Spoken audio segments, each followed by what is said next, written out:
The desert night wrapped around the trading camp like a cold, unforgiving shroud. Stars peppered the Arizona sky, their light doing little to warm the dozen men huddled around a crackling fire.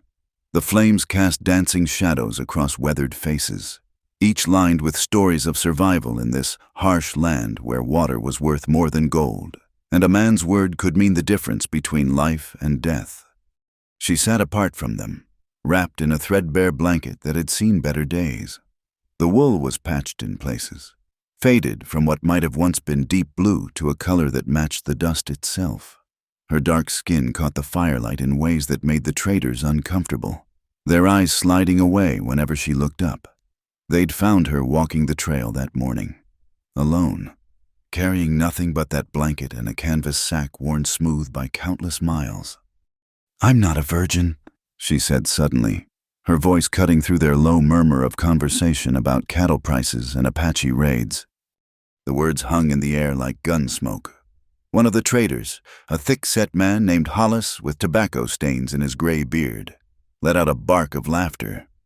"Well now, ain't that something to announce to a group of gentlemen?" "Gentlemen?" She pulled the blanket tighter around her shoulders. "I've met prairie dogs with better manners." More laughter rippled through the group. Someone passed a bottle of whiskey, its contents glowing amber in the firelight. They were amused by her boldness. These men who dealt in goods and gossip across the territories.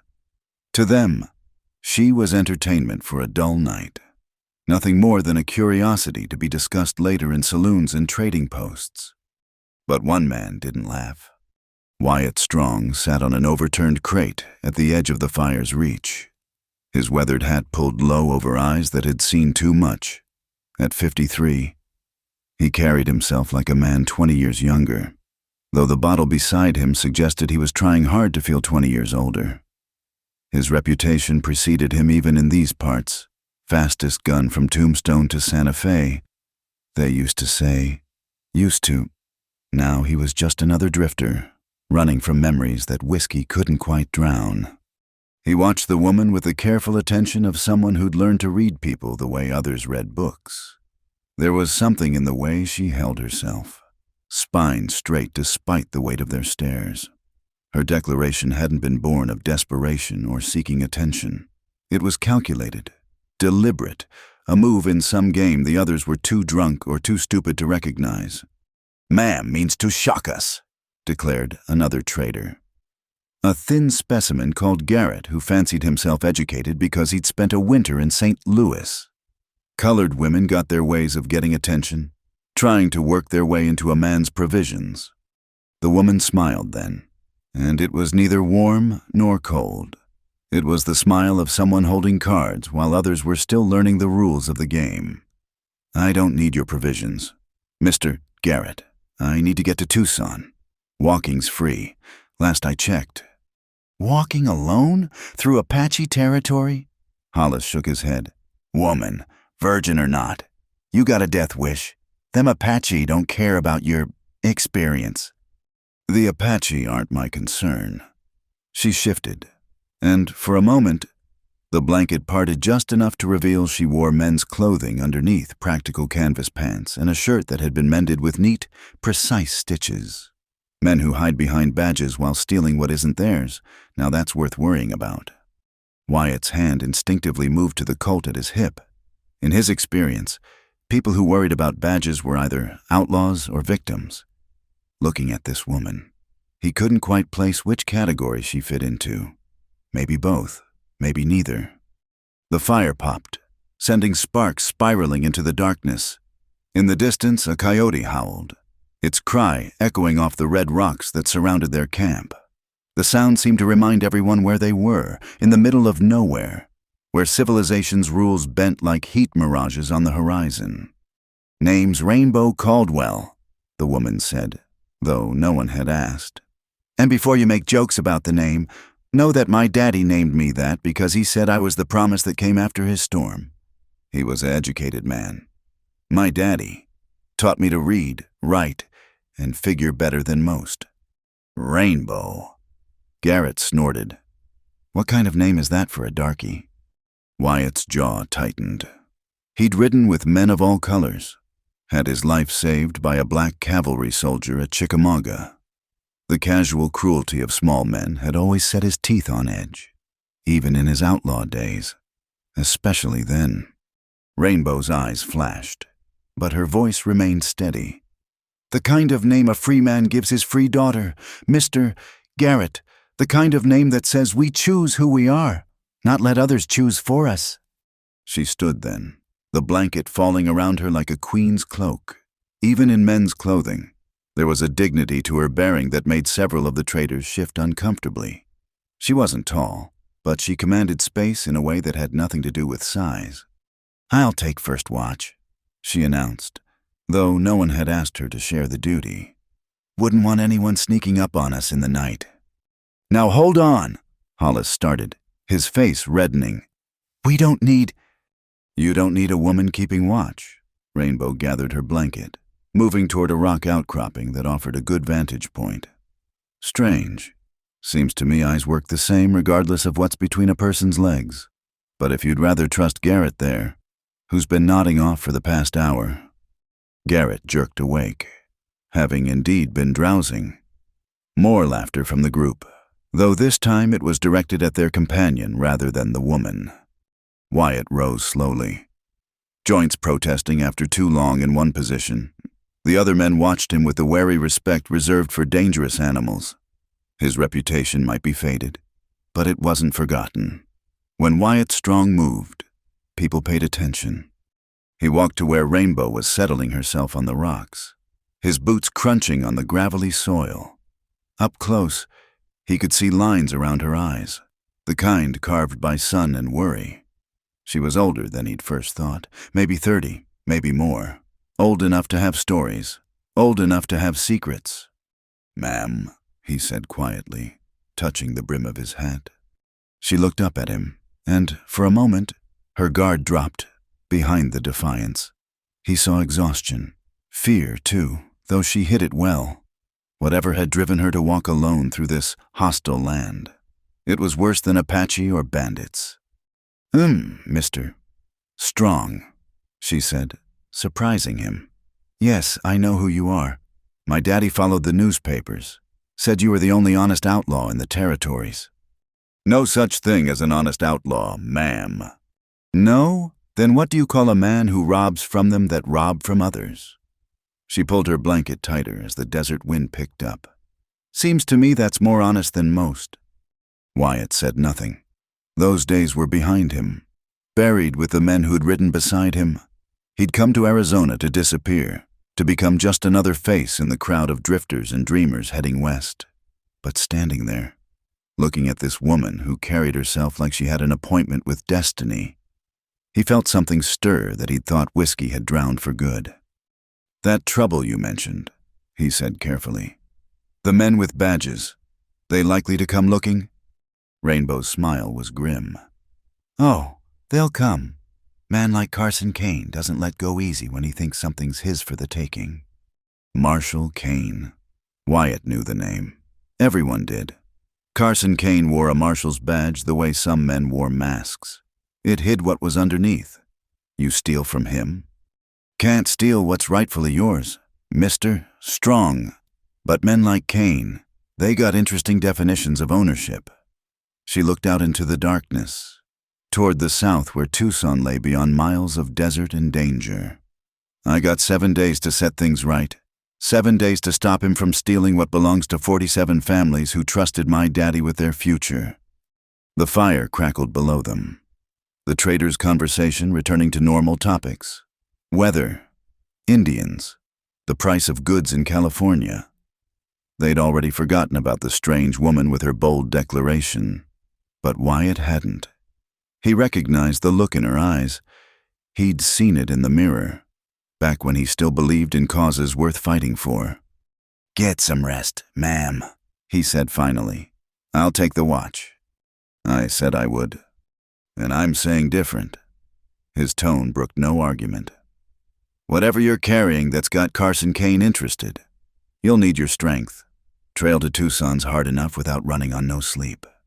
She studied him for a long moment, then nodded. As she made her way back to the fire, Wyatt settled onto the rocks, his hand resting on his Colt. The desert stretched out before him, full of hidden dangers and ancient secrets. Somewhere out there, Carson Kane was coming. Wyatt could feel it in his bones, the way he used to feel storms rolling in across the plains. He glanced back at Rainbow Caldwell, who had found a spot near the fire but away from the others. She'd pulled that mysterious blanket around herself completely now, just another shapeless figure in the night. But Wyatt had lived long enough to know that the most dangerous things often came in unexpected packages. The coyote howled again, closer this time. Wyatt checked his weapon and settled in for a long night. He had a feeling that before this was over, he'd need every bullet. The morning sun painted the desert in shades of gold and copper, burning away the night's chill with promises of another scorching day. The traders were breaking camp, loading their mules with practiced efficiency while complaining about the coffee, if the bitter brew they'd boiled could even be called that. Rainbow Caldwell sat apart from the bustle, her blanket still wrapped around her despite the warming air. She hadn't moved from her spot since Wyatt had returned from watch duty an hour before dawn. Now, as the men prepared to continue their journey to Tucson, their curiosity about her had transformed into something uglier. "Woman's gotta earn her keep if she's traveling with us," Hollis announced, his thick fingers adjusting the load on his lead mule. "Can't have dead weight slowing us down." "I told you, I don't need to travel with you," Rainbow replied calmly. "The road's free for all." "Road might be free, but safety ain't." Garrett stepped closer, emboldened by the morning light and his companion's presence. "Apaches see a woman alone, even a colored one. They'll have their fun before they take your scalp. Now, if you were more accommodating to our group, might be we'd see fit to provide protection." The implication hung in the air like smoke from their dying campfire.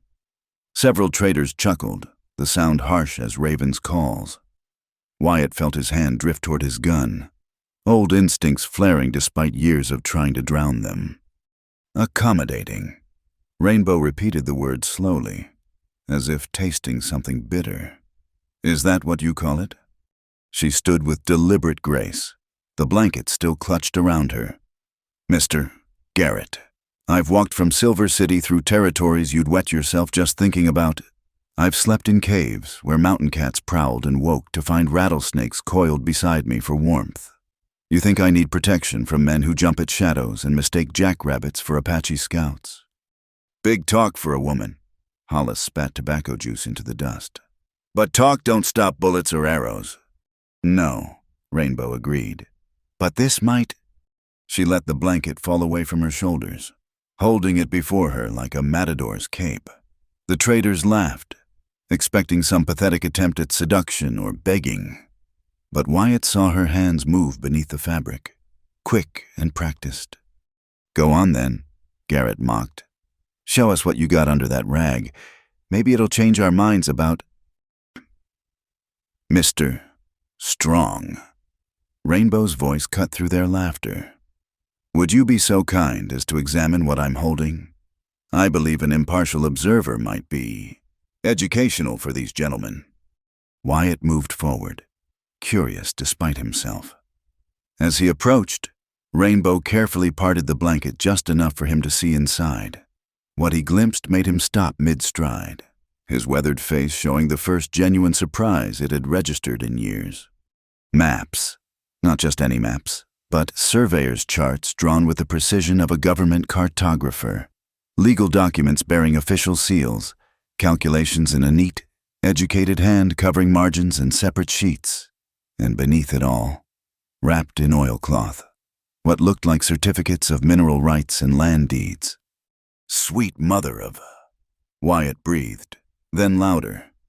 "Gentlemen, you might want to step back." "What's she got, Strong?" Hollis demanded.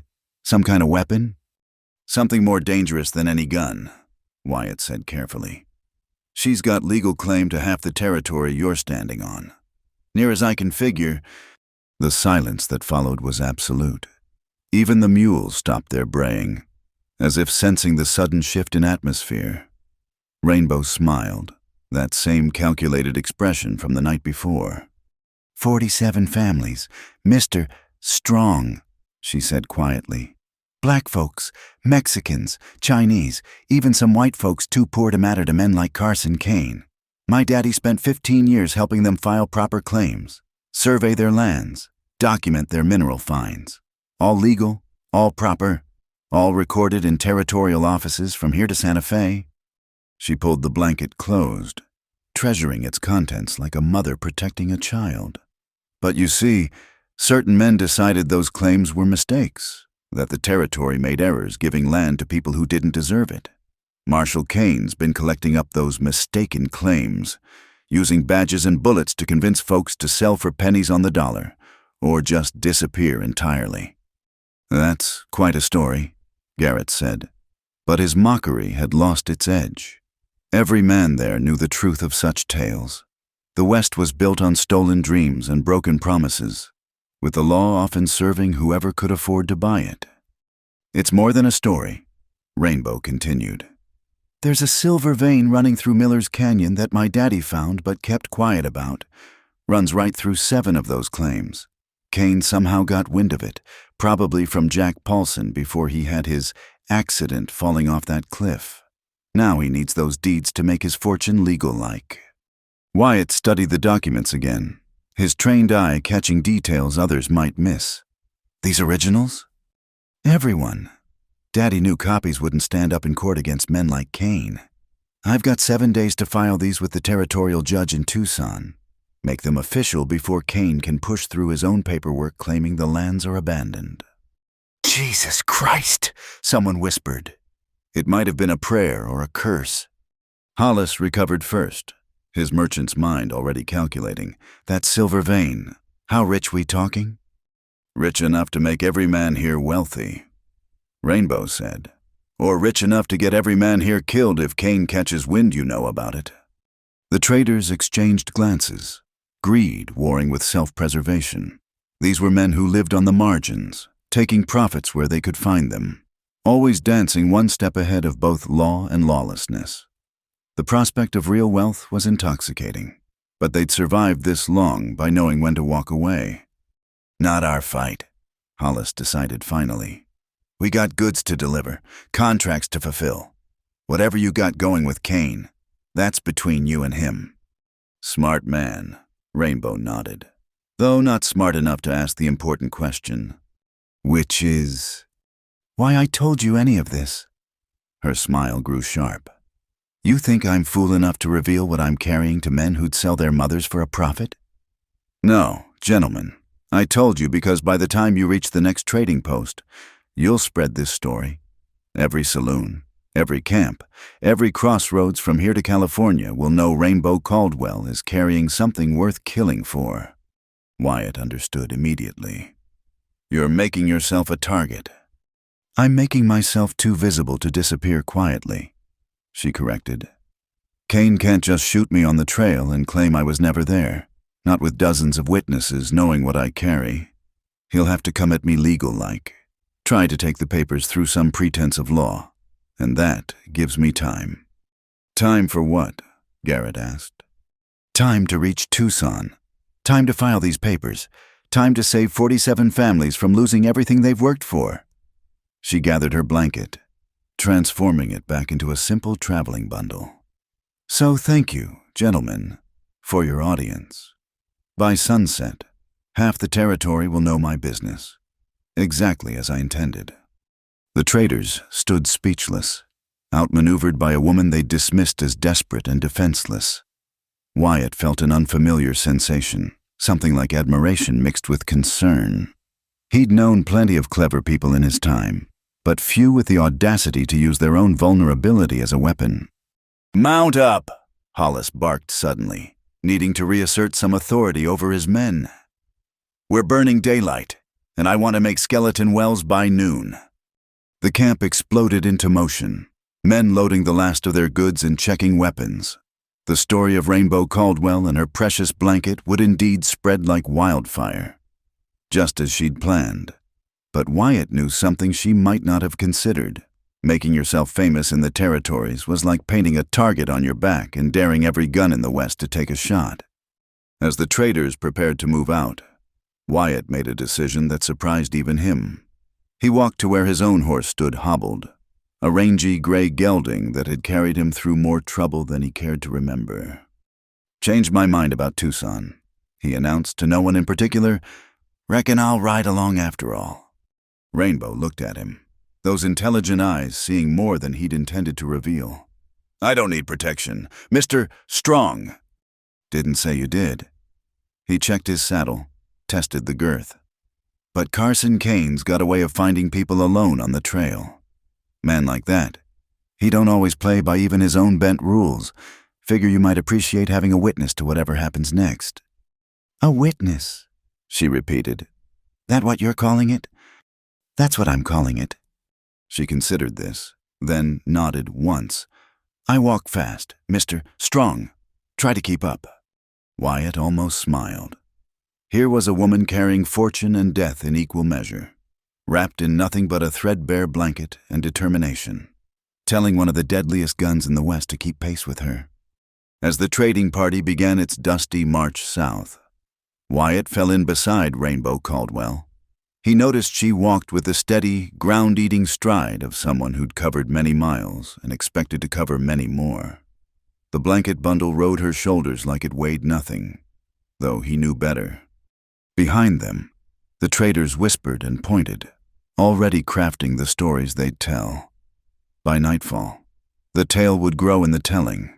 The mysterious woman with her blanket full of secrets, walking to Tucson with Wyatt Strong as her shadow. By week's end, it would be legend. Wyatt just hoped they'd live long enough to hear how it ended. The dust cloud appeared on the horizon just past noon, when the sun sat heavy overhead like a brass weight pressing down on the desert. Wyatt saw it first. His years of watching for trouble had trained his eyes to catch any disturbance in the landscape's rhythm. A brown smudge against the shimmering heat, moving too fast and too direct to be another trading party. "Company coming," he said quietly to Rainbow, who walked beside him with that same steady pace she'd maintained for hours. She didn't turn to look, just adjusted the blanket bundle on her shoulder. "How many?" 8, maybe 10 riders, moving with purpose. Kane travels with 9 men usually, likes even numbers for splitting watch." She said it conversationally, as if discussing the weather. "He'll have Eugene Pettis with him, best tracker in 3 territories. The Colson brothers, Tom and Samuel. They're his muscle. Rest are hired guns who change with the seasons." Wyatt glanced at her. "You've done your studying." "My daddy taught me to know my enemies better than my friends. Friends you can trust to be themselves. Enemies you need to predict." The trading party had noticed the riders now. Hollis called a halt, his men instinctively checking weapons and tightening their circle around the pack animals. Fear rippled through them like wind through grass. They'd wanted no part of Rainbow's fight, but the desert had a way of making everyone's business your own. "Could be anyone," Garrett said hopefully. "Cavalry patrol, maybe other traders." But they all knew better. The riders came on steady, their formation speaking of discipline and intent. As they drew closer, Wyatt could make out details. Good horses, well-armed men, and at their head, a figure whose badge caught the sunlight like a mocking star. Carson Kane rode tall in the saddle, the kind of man who wore authority like a well-tailored coat, handsome in a sharp-edged way, with pale eyes that missed nothing and sandy hair going gray at the temples. His clothes were too fine for the desert black broadcloth coat, vest with a gold watch chain, boots that had never known hard work. He looked like what he pretended to be, a respectable lawman bringing order to chaos. "Well, well," Kane's voice carried across the desert air, smooth as oil on water. "Tom, you were right. Miss Caldwell did join up with Harper's trading outfit, though I see she's acquired additional companionship." He touched the brim of his hat toward Wyatt. "Mr. Strong, heard you drunk yourself into obscurity down in Bisbee. Glad to see the reports were exaggerated." "Marshal," Wyatt acknowledged. keeping his tone neutral. Didn't know federal authority extended to harassing trading parties. Harassing? Kane's smile was all teeth and no warmth. I'm conducting official business. We've been tracking stolen government property, documents taken from the territorial office in Silver City. The thief was described as a Negro woman traveling alone. No thief here, Rainbow spoke up, her voice carrying clear and strong. Just a free woman traveling to Tucson on personal business. Kane dismounted with practiced ease, his men fanning out to surround the trading party. The Colson brothers flanked him, thick-necked brutes who looked like they'd been carved from the same block of mean granite. Eugene Pettis, thin as a knife blade and twice as sharp, kept his rifle casual but ready across his saddle. Miss Caldwell. Kane approached with the confidence of a man who'd never been told no. Or do you prefer Mrs.? I knew your father. You know, brilliant man. Shame what happened to him. Yes, Rainbow's voice could have etched glass. Such a shame when a man falls down his own well. Especially when he'd mentioned the day before that someone had been tampering with the supports. Accidents happen in rough country, Kane said smoothly. Which is why I'm concerned about you carrying valuable documents through such dangerous territory. Why don't you let me examine what you're transporting? For your own protection. Of course. Of course. Rainbow's smile was winter cold. And I'm sure you have a warrant for such an examination, signed by a territorial judge, because last I checked, even marshals need legal cause to search a person's belongings. Kane's pleasant mask slipped for just a moment, revealing something harder underneath. I have all the authority I need. Do you? Rainbow reached into her shirt and pulled out a folded paper. Because I have a letter here from Judge Theodore Brennan of the Territorial Court, stating that I'm transporting legal documents as executor of my father's estate. Any interference with that transport would be, what's the phrase? Obstruction of judicial process. Wyatt had to admire her preparedness. She'd anticipated this moment, planned for it. But he also knew men like Kane didn't let legal niceties stop them when money was involved. Kane examined the letter, his jaw tightening. It was genuine. Even Wyatt could see that from where he stood. The marshal handed it back with exaggerated courtesy. This appears to be in order. However, I've received reports that among your father's effects were documents actually belonging to various citizens who've filed complaints. The Hartley family, for instance, claims their deed was obtained through false pretenses. The Hartleys, who disappeared 3 months ago. Rainbow's voice dripped skepticism. How convenient they filed complaints after vanishing. They didn't vanish. They relocated, sold their claim to me as their legal representative. Kane produced his own papers, as did the Changs, the Martinez family, and several others, all proper and legal, with their marks witnessed. Marks, Rainbow repeated. Not signatures, because none of them could write their names after you broke their fingers. The tension crackled between them like lightning looking for ground. Hollis and his traders had gone stone still, trying to become invisible. They'd stumbled into something bigger than a simple dispute over papers. That's a serious accusation, Kane said softly. The kind that could get a person arrested for slander. Or worse, if they resisted that arrest. Wyatt shifted slightly, his movement drawing every eye. He hadn't drawn his gun, hadn't even touched it, but somehow the threat of violence suddenly centered on him rather than Kane's 9 men. Seems to me, Wyatt said slowly, that we're at what you might call an impasse. The lady's got papers saying she can transport what she's carrying. You've got papers saying some of it might be yours. The way I see it, that's for a judge to sort out. In Tucson, in a proper court. I agree completely. Kane's smile returned, sharp as a skinning knife. Which is why I'm offering Miss Caldwell protective custody. We'll escort her to Tucson. Ensure she arrives safely with all her documents intact. Can't have anything happening to such valuable papers on the trail. It was a trap, plain as day. Once in Kane's protective custody, Rainbow would never make it to Tucson.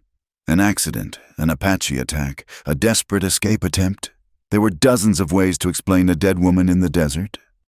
"That's kind of you," Rainbow said, "but I prefer my current arrangements." "I'm afraid I must insist." Kane gestured to his men, who began closing their circle. "For your own safety." "Marshal Kane," a new voice interrupted. One of the traders, a quiet man named Davies who'd barely spoken during the entire journey, stepped forward. "I couldn't help but overhear. This lady hired me yesterday to document her journey. Paid in advance for notarized observations of everyone she meets and everything that happens." He produced a leather journal and official notary seal. "I've already sent my first report ahead with the morning courier. If Miss Caldwell doesn't arrive in Tucson on schedule, my partner will file it with the federal marshal's office in Phoenix." Wyatt blinked. He hadn't seen that coming.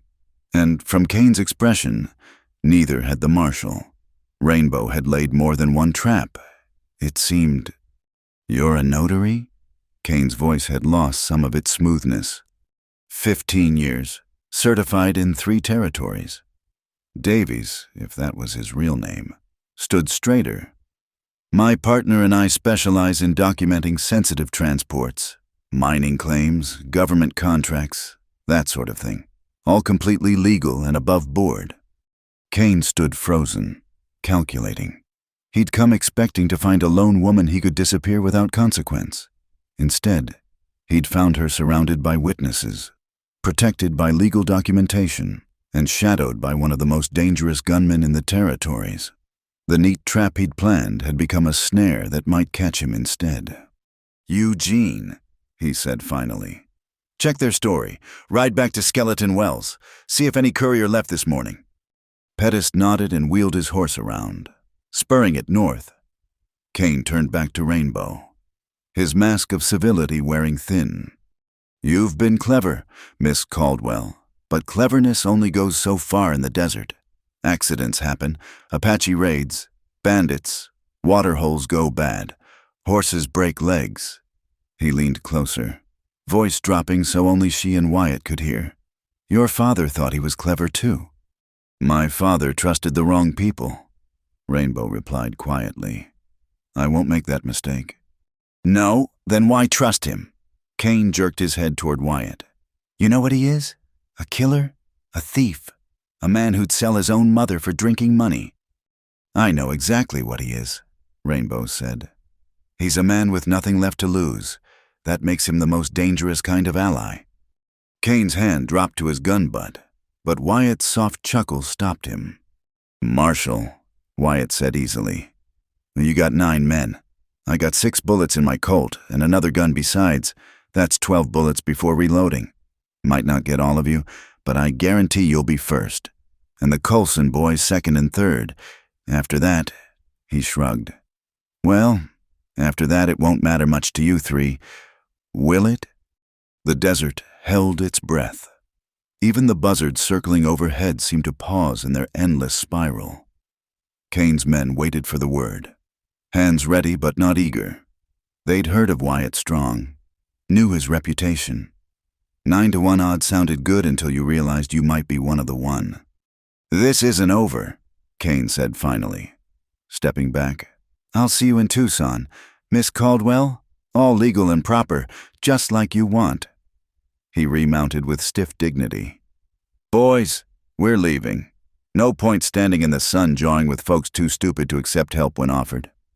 They rode away in a cloud of dust and wounded pride. But Wyatt noticed they didn't go far. Kane would shadow them to Tucson, looking for any opportunity. The game had begun in earnest now, and the stakes were higher than anyone had imagined. "Mr. Davies," Rainbow said quietly to the notary, "thank you." "Don't thank me yet," Davies replied, mopping his forehead with a handkerchief. "That bought us time. Nothing more. Man like Kane doesn't give up easy." "No," Rainbow agreed, adjusting her precious blanket bundle. "But he's shown his hand now. Sometimes that's all you need to win the game." Wyatt looked at her with new respect. She'd outmaneuvered Kane at every turn, anticipated his moves, prepared for contingencies. But the trail to Tucson was long, and Kane was right about one thing. The desert didn't care how clever you were. "We should move," Hollis called nervously. "Make distance while we can." As they resumed their march south, Wyatt noticed Rainbow's hands trembling slightly as she gripped her blanket. For all her brave words and clever planning, she knew how close they'd come to disaster. And she knew, as they all did, that Carson Kane would be back. The game wasn't over. It had barely begun. The attack came at dusk, when the light played tricks and shadows could be men or rocks or death itself. They'd made camp at Skeleton Wells, finding the water hole nearly dry but still yielding enough to fill canteens. The traders had circled their wagons in the old way, more from habit than any real belief it would protect them. Rainbow heard it first, the absence of sound where sound should be. The desert had gone quiet, even the ever-present insects holding their breath. "Move!" she hissed to Wyatt, already rolling from her blanket. The first shots shattered the twilight calm, muzzle flashes blooming like deadly flowers in the gathering dark. Not Kane's men, these were others, opportunists who'd heard the spreading tale of a woman carrying fortune in legal papers. "Bandits!" Hollis screamed, diving behind a wagon wheel. Wyatt had his Colt out, returning fire with the mechanical precision of long practice. His shots were answered by curses and the sound of bodies hitting dirt. Rainbow scrambled for cover, clutching her precious bundle, trying to make herself small behind a jumble of trade goods. "The woman!" a voice called out in Spanish-accented English. "We only want the woman and her papers. The rest can go." "Like hell," Garrett shouted back, surprising everyone with his courage. Fear did strange things to men. Sometimes it made them brave at the worst possible moments. The firefight erupted in earnest. The bandits had chosen their moment well, attacking when the light was bad and men were tired from the day's march. But they hadn't counted on Wyatt Strong, whose gun spoke with deadly authority in the chaos. Rainbow saw a figure creeping along the rocks, trying to flank their position. Without thinking, she grabbed a fallen trader's rifle and fired. The kick nearly knocked her down, but the bandit stumbled back with a cry. "You hit him," Wyatt said with surprise, sliding in beside her to reload. "My daddy taught me more than letters and numbers," she gasped, working the rifle's action with trembling hands. The battle raged for what felt like hours but was probably minutes. Then, suddenly, as it began, it ended. The surviving bandits melted back into the desert, leaving their dead and wounded behind. The silence that followed was almost as shocking as the gunfire had been. "Everyone alive?" Hollis called shakily. They took stock. 2 traders wounded, 1 seriously, 3 bandits dead, 2 more groaning in the dirt, and blood on Rainbow's sleeve where a bullet had grazed her arm. "Let me see," Wyatt said, his voice gentler than she'd heard it before. "It's nothing, just burned me." But she let him examine it, trying not to wince as his calloused fingers probed the wound. "Needs cleaning and binding." He tore a strip from his shirt with practiced ease. "Hold still." As he worked, Rainbow noticed something. They weren't trying very hard. "What?" "The bandits. They had us pinned, outnumbered, but they pulled back too easy." She looked toward the darkness where the attackers had vanished. Almost like they were just supposed to scare us, or distract us. Wyatt's hand stilled on the bandage. The same thought hit them simultaneously, and they turned to where Rainbow had left her blanket bundle in the first moments of attack. It was gone. "No!" Rainbow lunged toward the spot, frantically searching. "No, no, no!" "Easy." Wyatt caught her. "Panicking won't help." "You don't understand. Everything 47 families, my father's life work." "I said easy." His firm tone cut through her panic. "Think. You're smarter than this. You've been 3 steps ahead since I met you. You telling me you didn't plan for this possibility?" Rainbow forced herself to breathe, to think past the crushing weight of apparent failure. Then, despite everything, she smiled. "Mr. Davies," she called to the notary.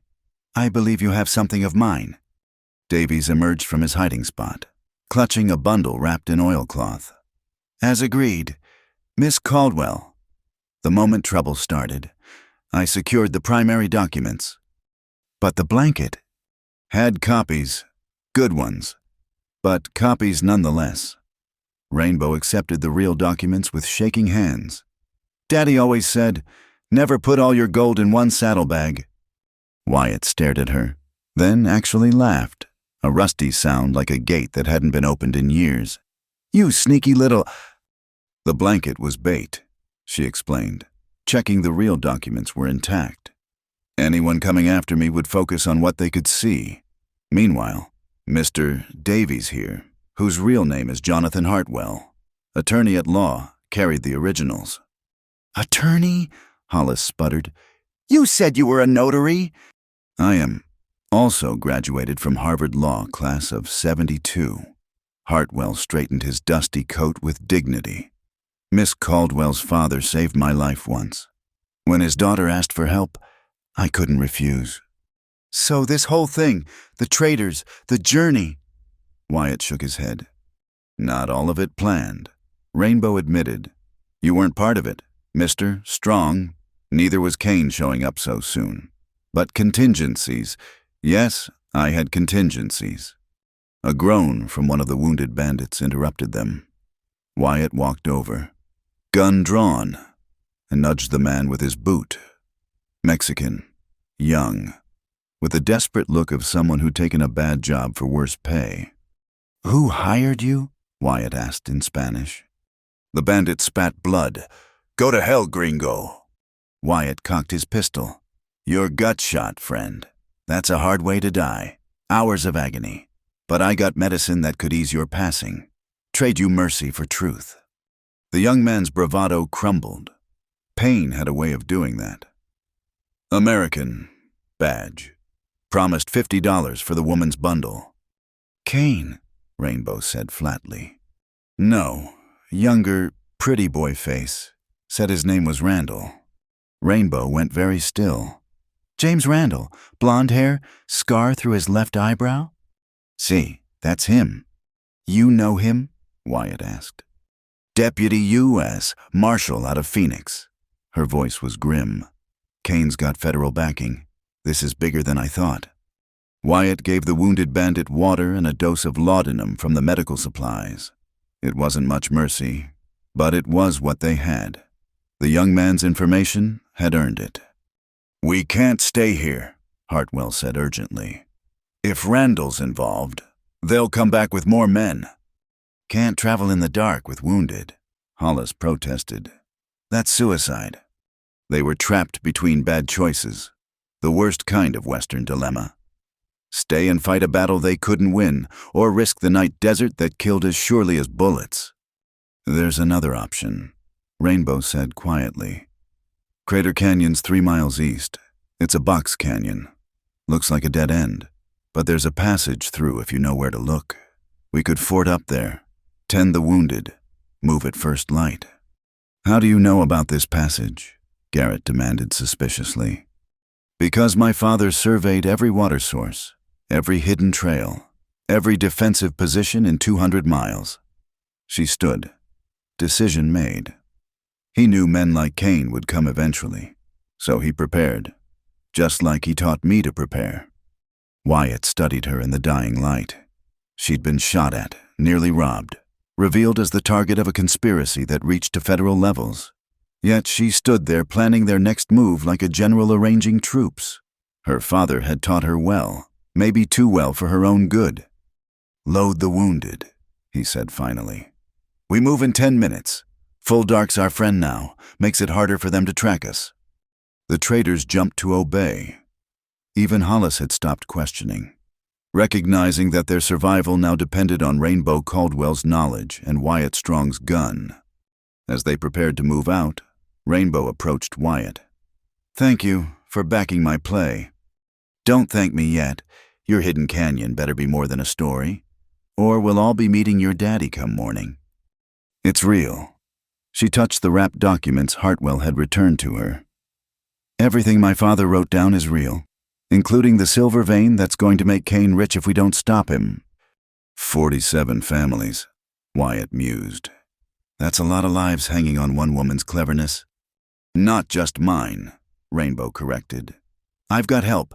Mr. Hartwell, you. Even these traitors who don't want to be involved. That's what Kane doesn't understand. He thinks power comes from badges and bullets.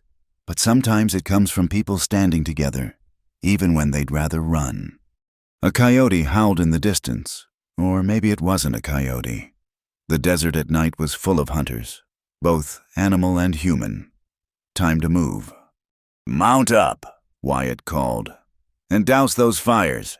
We're going to play hide-and-seek with the devil himself.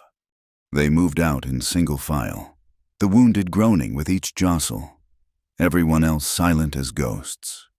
Behind them, their abandoned campsite stood empty except for the dead. Soon enough, Kane or Randall would find it and know their quarry had slipped away again. But Rainbow had told one small lie. She did know about Crater Canyon's hidden passage. Her father had indeed surveyed it. What she hadn't mentioned was that he'd also noted it was Apache sacred ground, and the local band didn't take kindly to trespassers. Sometimes, she reflected as they vanished into the darkness, the best trap was one where your enemies had to choose between two different kinds of death. And if the Apache were still using the canyon as she suspected, Carson Kane was about to learn that federal badges meant nothing to warriors who'd been defending their land since before his grandfather was born. The night swallowed them whole, and somewhere behind them, she imagined she could hear the frustrated curses of men who'd grabbed shadows instead of substance. Her father would have been proud. Then again, he'd also warned her that being clever was like being fast with a gun. It only helped if you were also lucky. Time would tell which she had more of. The cave was deeper than it appeared from outside, carved by centuries of wind and water into a natural fortress. Rainbow led them through the narrow entrance, her hands trailing along the walls with the confidence of someone who'd walked this path before. Behind her, the traders stumbled and cursed in the darkness, their fear of the unknown warring with their fear of what pursued them. Here, she said finally, as the passage opened into a vast chamber. We can rest here. Wyatt struck a match, the brief flare revealing a space large enough to hold them all. Ancient drawings covered the walls, spirals and animals and human figures that seemed to dance in the flickering light, Apache signs, old as the rocks themselves. Build a small fire, Rainbow instructed. The smoke draws up through cracks in the ceiling. From outside, it's invisible. As the traders settled the wounded and started their fire, Rainbow pulled Wyatt aside. I need to tell you something about my father, about why this matters so much. They found a quiet corner where the firelight barely reached. Rainbow sat with her back against the cool stone, the precious documents beside her, for the first time since he'd met her. She looked tired. Not just tired, exhausted in a way that went bone deep. Daddy wasn't born free, she began quietly. He was property until he was 15, working the cotton fields in Georgia. When the war came, he ran, joined up with the Union Army, learned to read from a chaplain who saw something in him. After the war, he could have stayed east, maybe found work in a city, but he came west instead. Why? Wyatt asked, though he suspected he knew. Because out here, he said, the land didn't care what color you were. If you could survive it, work it, make it bloom, it was yours, legal and proper, long as you filed the right papers. She smiled sadly. He spent 20 years believing that, building that dream not just for himself, but for others like him, people nobody else would help. The 47 families. Started with just 3, the Washingtons, former slaves like him, then the Changs, run out of 3 mining camps for being Chinese, the Delgados, who'd been on this land since before it was America but couldn't prove it the way white law wanted. She picked up a handful of dust, let it sift through her fingers. One by one, they came to him. He helped them survey their claims, file their papers, make it all legal. Built a whole community of people who just wanted a chance. Wyatt had seen such communities. Usually, they didn't last long. Someone always came along wanting what they'd built. Then he found the silver, Rainbow continued. Not by accident. He'd suspected it was there. The old Spanish maps hinted at it. The Apache knew about it but didn't value it like white men did. Daddy traced the vein, realized it ran right through 7 of the claims he'd helped file. Worth enough to make those families rich. Give them real power, real protection. But he didn't file on it himself? That's not who he was. Her voice carried both pride and pain. He told the families, helped them amend their claims to include mineral rights. Everything proper, everything legal. Said the law would protect them if they did it right. Then Cain came along. The words were bitter as alkali water. With his badge and his connections and his certainty that people like us don't deserve what we've earned. Daddy tried to fight him in court first. Hired lawyers, filed protests. You know what the territorial judge told him? These people can't possibly understand the complexities of mineral rights. It would be a kindness to simplify their holdings. Wyatt knew that game too. Make it sound like you were helping while you robbed people blind. So Daddy got creative, started teaching everyone to read their contracts, understand their rights, organize them to stand together, refuse Cain's offers. Rainbow's hands clenched. That's when the accident started. The family's well collapsed. The Johnsons' barn burned. Michael Washington fell off his horse and broke his neck, best rider in the territory. But somehow he fell. And your father? Held on until 2 weeks ago. Went to check our well like he did every morning. I heard him call out, heard the splash. By the time I got there. She stopped, composed herself. The supports had been sawed nearly through, just enough to hold until someone put weight on them. They sat in silence for a moment, the cave's ancient quiet wrapping around them. In the main chamber, someone was singing softly to the wounded, an old hymn about crossing rivers and finding rest. I couldn't bury him proper, Rainbow said finally. Couldn't take the time, had to gather all the documents, find Hartwell, make the plan, 7 days. He'd always said, if something happens to me, you have 7 days before Cain can file abandonment claims on the properties. Get to Tucson, file everything with the federal court, make it too big for local corruption to touch. Smart man, Wyatt said. Brave, too. He was a dreamer. She turned to look at him directly. That's what killed him. Mr. Strong. He believed in the law, in justice, in the idea that if you did everything right, you'd be protected. Even after all he'd seen, he still believed. You don't? I believe in being prepared, in having contingencies, in making myself too visible to disappear quietly. She gestured at the cave around them. And in knowing every rat hole and escape route in 200 miles. Wyatt found himself smiling despite the circumstances. Your daddy taught you well. He taught me everything except how to live without him. The admission came soft, unexpected. All these plans, all this preparation, he did it all. I'm just following the map he left me. But what happens after?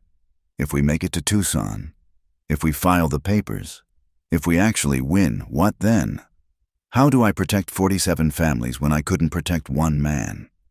It was a question Wyatt understood in his bones. He'd asked himself the same thing every night for 15 years, ever since he'd watched his own partners die in a dispute over divided loot. How do you protect people in a world that chews up the good and spits out their bones? You don't, he said finally. You can't protect everyone. Hell, you can't even protect yourself. Not really. All you can do is make it costly for someone to hurt what you care about. Make them think twice. Your daddy did that, made himself valuable to that community, made it so his loss would be felt. Now you're doing the same. Is that what you did? Made it costly? Wyatt's hand moved unconsciously to his gun. I made it fatal. Killed 7 men in the aftermath. Didn't bring my partners back. Didn't make me feel better. Just made me someone people feared instead of respected. Your way's better. A sound from outside made them both tense. Horses, moving slow and careful. Rainbow started to rise, but Wyatt put a hand on her shoulder. "Apache," he said quietly. "Unshod ponies, moving like they know the ground." Fear rippled through the traders in the main chamber, but Rainbow relaxed. "Good. Good. This is their sacred ground. They won't bother us if we show respect. Don't damage anything, but anyone following us—" She smiled grimly. Kane's about to learn that his federal badge doesn't mean much to people who never agreed to be part of America. As if in response to her words, they heard it: distant gunfire, shouts, the thunder of galloping horses. The Apache had found Kane's pursuit party. The battle was brief but intense, echoes bouncing off canyon walls in a symphony of violence. Then silence. "Will they come here?" Hartwell asked nervously, appearing at the chamber entrance. "Maybe," Rainbow said, "but not as enemies. Not if we do this right." She moved to the center of the cave, where the ancient drawings were thickest. From her bundle, she withdrew something wrapped in red cloth, a beaded pouch, old and carefully maintained. "My father traded with the Apache for 20 years, learned their ways, respected their customs. When the chief's son got snake-bit, Daddy rode 50 miles to fetch a doctor, saved the boy's life." She placed the pouch carefully beneath the largest spiral drawing. This was their gift to him, said it would mark him as a friend, someone under their protection. "And they'll honor that, even though he's dead?" "We'll find out." They didn't wait long. 3 Apache warriors materialized from the darkness like smoke given form, painted for war, armed with rifles taken from dead soldiers. They moved through the cave with proprietary ease. The traders cowered, but Wyatt noticed Rainbow stood straight, hands visible but unafraid. The lead warrior, an older man with silver threading his black hair, studied the pouch she'd placed. Then he looked at Rainbow. "Speaking in Apache," she responded haltingly, her accent terrible but her intent clear. The warrior's stern face cracked into what might have been amusement. He spoke again, gesturing. Rainbow translated. "He says my Apache is worse than a child's, but my heart speaks clearly. He remembers my father, remembers the debt. We can stay the night, but must be gone by dawn. And—" She paused, listening. "He says the men following us won't trouble us again. They've been encouraged to return the way they came." "Encouraged?" Wyatt asked. The warrior smiled. Understanding the English, he held up a cavalry scalp. Fresh and bloody, message received. The Apache left as silently as they'd come, melting back into their desert. The traders slowly unclenched, realizing they'd just survived an encounter most men only experienced as their last moment on Earth. "Your father," Wyatt said to Rainbow, "sounds like he was one hell of a man." "He was," she agreed, carefully rewrapping the beaded pouch. "He understood something Kane never will. That power isn't about taking, it's about connection, about building bonds stronger than fear or greed." "Pretty philosophy," Wyatt said. "But Kane's still out there. He'll regroup, come at us another way." "Let him come." Rainbow's eyes reflected the firelight like stars. "We'll be in Tucson by tomorrow night. Once these papers are filed, his whole scheme falls apart. 20 years of my father's work, 20 years of building legal protection for people everyone else forgot. It all comes down to tomorrow." Wyatt wanted to share her confidence, but he'd lived too long on the harsh edge of hope. In his experience, men like Kane didn't give up easy. They just got meaner, more desperate, and desperate men were the most dangerous kind.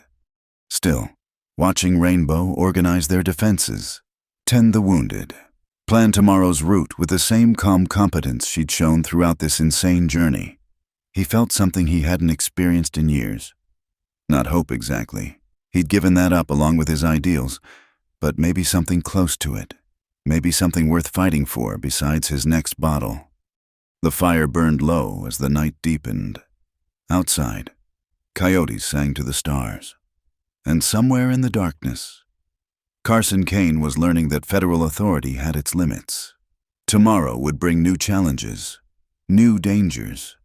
But tonight, in this ancient, sacred place, 47 families' futures rested in the hands of a woman who'd learned from her father that sometimes the greatest rebellion was simply refusing to give up what was rightfully yours. Wyatt checked his guns and settled in for a sleepless night.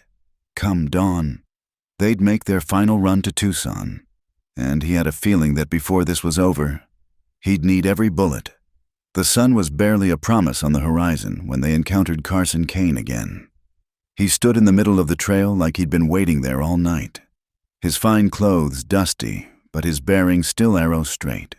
Only 5 men remained with him. The Colson brothers, Eugene Pettis, and 2 others Wyatt didn't recognize. The Apache had indeed been persuasive. "Miss Caldwell," Kane called out as their party approached. "I believe we need to conclude our business." Wyatt's hand moved to his gun, but Kane raised both hands peacefully. "No need for violence. Mr. Strong, I've come to make one final offer. A civilized discussion between reasonable people." "Nothing civilized about you, Kane," Rainbow said. But she signaled for their group to halt. They were only 10 miles from Tucson now, so close she could almost taste safety. But 10 miles might as well be 100 with Kane blocking their path. "You wound me." Kane reached into his coat slowly, producing a leather portfolio. "I've been up all night thinking about your father, Miss Caldwell. Elijah was a good man, principled, the kind of man who built the West into something more than wilderness and savagery." "Don't you dare speak his name." Rainbow's voice could have cut glass. "But I must. You see, I knew him better than you might think." Kane opened the portfolio, revealing documents covered in neat handwriting. "We were partners once, your father and I, before you were born, before he got his idealistic notions about helping every stray that wandered by." Rainbow went very still. Beside her, Wyatt felt the tension ratchet up like a clock spring wound too tight. "You're lying." "Am I?" Kane pulled out a document, holding it up so they could see the signatures at the bottom. "Partnership agreement, dated April 15th, 1867. Elijah Caldwell and Carson Kane, equal partners in the Territorial Survey and Mineral Rights Company. Your father's signature, Miss Caldwell. You know his hand." Even from a distance, Rainbow could see it was genuine. Her father's distinctive script was unmistakable. She'd learned her letters copying it as a child. "That was before," she said, but uncertainty had crept into her voice. "Before he knew what you really were." "Before he got greedy. You mean," Kane's voice carried the ring of truth, or at least truth as he saw it. "We spent 3 years surveying together, filing claims, building something real.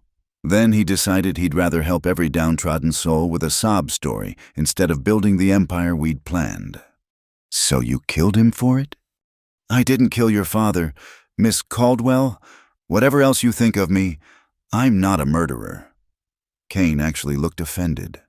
"When that well collapsed, I was in Phoenix, filing papers at the territorial office. I have 50 witnesses." "Your men, then?" "My men follow orders, and I never ordered that." He stepped closer, and Wyatt noticed the way his remaining men tensed.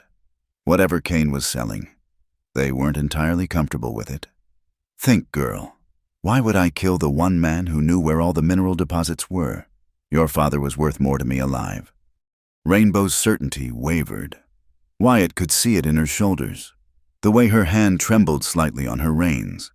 Everything she'd built her revenge on, her purpose, was suddenly on shaky ground. "However," Kane continued smoothly, "I can understand why you'd be upset, why you'd want someone to blame, which is why I'm prepared to make you an offer that would make your father proud." He pulled out another document. "Full partnership in the new company. You'd oversee the implementation of mineral rights for all 47 families. They'd get their land, their claims, everything. Just with our company managing the mineral extraction. Standard split, 60-40. They get rich, we get rich. Everyone wins." 60% for you, 40 for them? "Business requires capital. expertise, connections, but 40% of a fortune is still a fortune. Kane's smile was persuasive, the expression of a man who'd sold worse deals to better people. Your father would have taken this deal, Miss Caldwell. He was idealistic, not stupid. You don't know anything about my father. Don't I? Kane pulled out one more document. A letter, yellow with age. This is from him to me, dated just before our partnership ended.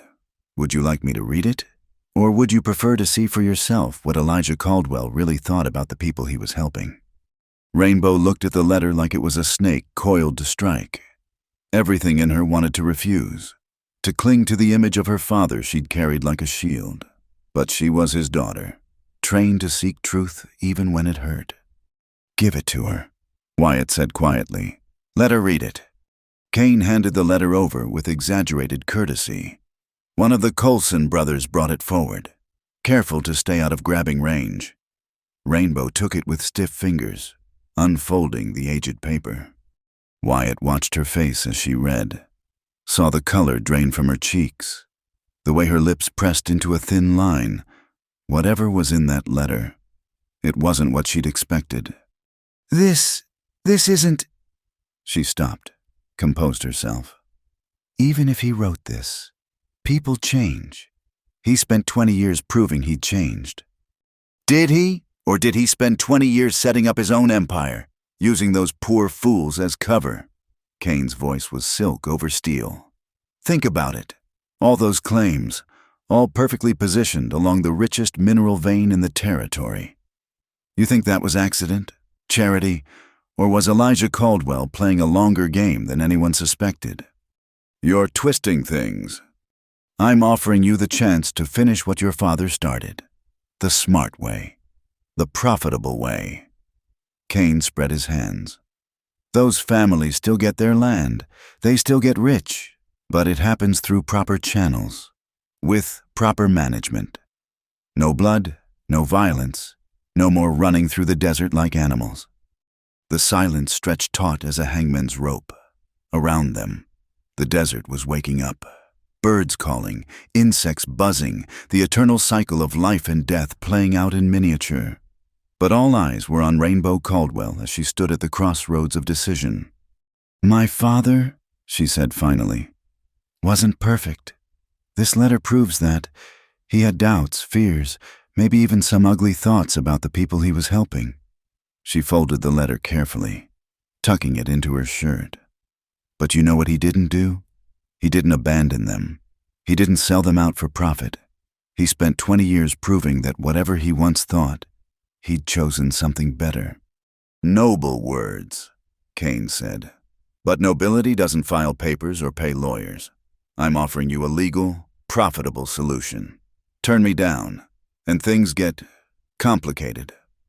Complicated how? Kane sighed like a patient teacher with a slow student. Deputy Marshal Randall is already in Tucson with federal warrants. Seems some of those mineral samples your father filed were taken from federal land, illegally. Every claim connected to those samples becomes invalid, unless someone with standing can prove otherwise.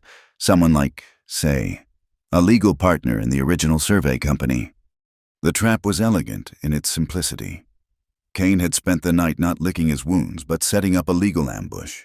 Even if Rainbow reached Tucson, even if she filed the papers, he had the grounds to challenge everything. You bastard, she breathed. I'm a businessman. Miss Caldwell, this is business. Kane's patience was wearing thin. You have 2 minutes to decide. Partnership with all the benefits that entails, or poverty with your father's work destroyed and 47 families left with nothing but worthless paper? Wyatt saw Rainbow's hand move toward the documents she carried, saw the war playing out behind her eyes, principle against pragmatism, her father's dreams against Kane's reality. He'd seen that look before, on men facing the gallows, the look of someone realizing that sometimes there were no good choices. 1 minute, Kane announced. That's when Wyatt noticed something. Eugene Pettis, Kane's tracker, had been slowly repositioning himself. Nothing obvious, just the subtle shift of a predator getting ready to pounce, and the Coulson brothers had spread out, creating a crossfire angle. "Rainbow," Wyatt said softly. "Whatever you're going to do it now." She looked at him, then at Kane, then at the documents in her hands. 20 years of her father's work, 47 families' futures, all balanced on the edge of a single decision. "You know what, Mr. Kane?" She straightened in her saddle, and Wyatt saw her father's steel in her spine. "I think you're right. My father wasn't perfect. He made mistakes, had doubts, maybe even considered taking the easy path. But in the end, he chose to stand with people who needed him. And so do I." "Then you're a fool." "Maybe, but I'm my father's fool." She looked at Hartwell. "Mr. Hartwell, as my attorney, please inform Mr. Kane that any partnership agreements from 1867 were dissolved by mutual consent in 1868. I have the documentation here." She patted her bundle. "Furthermore, any attempts to challenge the mineral claims based on supposedly illegal samples will be met with our own legal challenge, backed by 20 years of meticulous documentation." Kane's face had gone cold as winter stone. "You're making a mistake." "No," Rainbow said. "You made the mistake. You thought I was just some frightened woman you could bully or buy. But I'm Elijah Caldwell's daughter, and that means I finish what I start." The moment crystallized like frost on glass. 6 men facing a small trading party, legal arguments exhausted, leaving only the older form of Western negotiation. "Take her," Kane said flatly. Guns cleared leather with the whisper of death, but Wyatt Strong had been waiting for this moment since he'd first seen Pettis shifting position. His Colt spoke first, and Eugene Pettis spun away with a cry. The morning exploded into gunfire. Rainbow kicked her horse into motion, riding low as bullets split the air where she'd been. Hartwell followed, clutching the precious documents. The traders scattered, some fighting, some running, all trying to survive the sudden storm of lead. Wyatt had dismounted in the first second, using his horse as cover. His gun barked steadily, each shot placed with the precision of long practice. Tom Coulson went down. Then one of the men Wyatt didn't know, but there were still too many, and they had the better position. "The rocks!" Rainbow shouted, pointing to an outcropping 50 yards away. "Make for the rocks!" It was a desperate scramble across open ground. Garrett fell, clutching his shoulder. Davies or Hartwell dragged him onward. Bullets whined off stones, kicked up dust devils, turned the morning into a symphony of violence.